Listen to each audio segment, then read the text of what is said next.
Ukraine's government says Russia launched 122 missiles at targets overnight, the most since the war began. At least 30 people were killed. The missiles hitting multiple cities across Ukraine. Homes and a maternity ward were caught in the crossfire. But the Ukrainian Air Force said it intercepted most of those missiles. In a statement, President Biden called on Congress to pass more aid for Ukraine and said the attack is a, quote, stark reminder to the world that after nearly 2 years of this devastating war, Putin's objective remains unchanged. He seeks to obliterate Ukraine and subjugate its people. He must be stopped. For more on this, I want to bring in CBS News correspondent Elaine Cobb. Elaine, thanks for joining us. Let's start with the very latest on this attack from Russia. What more do we know?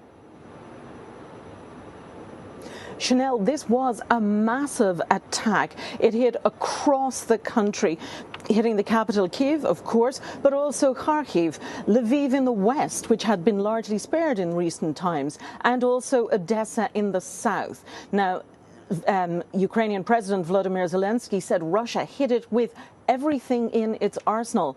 And the Ukrainian Air Force said they used missiles, they used drones, and they used many missiles that are very difficult to intercept, which is why they managed to hit so many areas. People were hiding in the metro just as they did 2 years ago. Now, many observers are saying that this, because it came somewhat out of the blue, things have been much quieter there, that they believe Russia may have been stockpiling some weapons and planning carefully this widespread attack right across the country. Elaine, talk about the international reaction to this latest attack.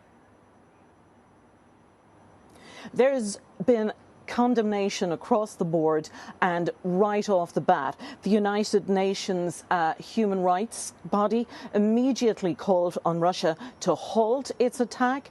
The European Union said that Russia should stop, condemning it. Here in France, the government said that it was a strategy of terror designed specifically to attack civilian targets and to inflict damage on civilian infrastructure. A lot of people there calling for an end to it, and President Zelensky himself on the front lines today with his soldiers saying that they have been managing to hold off because of the bravery of those on the front lines. But it's the middle of winter. It's a tough time. And there's a lot of anxiety in the country now as Russia hits them so hard. And Elaine, we also heard from Poland, of course, a NATO ally, saying everything indicated that a Russian missile briefly entered its airspace. How serious is this? Well, it's unclear yet, Chanel, if it was in fact Russian. Remember, we had a situation before when a missile entered Polish airspace, initially thought to be Russian and turned out to be Ukrainian. It has not yet been confirmed, but it's certainly of concern because Poland is a member of NATO, and NATO immediately said, we're watching this, we're keeping an eye, we want to see what happened. Now, the missile went through Polish airspace, but just for a few minutes. The Air Force was scrambled in order to intercept it, but they said it was just too quick, so that there was nothing to intercept. But they have sent police and investigators to the site to check the ground for any potential debris that might help them identify